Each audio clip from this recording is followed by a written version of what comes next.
Danes smo se zbrali zato, da nekako izpostavimo problematiko plačila za strokovne delavce in tehnično-administrativne delavce v znanstveno-raziskovalni dejavnosti, ker smo vedno potisnjeni nekje v eno ozadje, vedno se govori samo o znanstvenikih, raziskovalcih, pozablja se pa na vse ostalo podporno osebje, brez katerega ni tudi znanstveno-raziskovalnega dela. Namreč vsak eksperiment, vsaka dejavnost, vse potrebuje neko podporno osebje, tehnično osebje, ki skrbi za pravilno delovanje aparature, da se aparature vse pripravijo, da se eksperimenti pripravijo in tudi, da se skrbi za vse to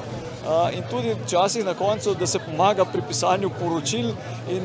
člankov in vsega, skratka, da se ta mreža, ki jo predstavlja znanstveno-raziskovalno delo, da se vzdržuje. Mi skrbimo za vzdrževanje in razvoj znanja v Sloveniji. Če se tega vzdrževanja ne bo ustrezno podpiralo, kar pomeni, da se ne bo zagotovilo ustreznih plač, zato da ljudje to delo še naprej želeli opravljati, se lahko pričakuje v naslednjih 5-10 letih upad zainteresiranosti ljudi za takšno delo, kar pomeni avtomatično se že pozna primanjkljaj ljudi. Raziskovalno dejavnost, zaposleni, vrednotenje njihovega dela bo žrtev, podobno kot v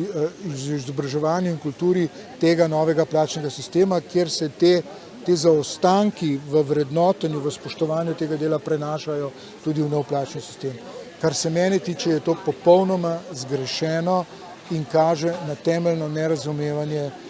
vlade, kakšen je v resnici globok pomen raziskovalne dejavnosti za vse nas, ki živimo v tej državi, to se pravi za kakovost naših življenj. To ignorirajo.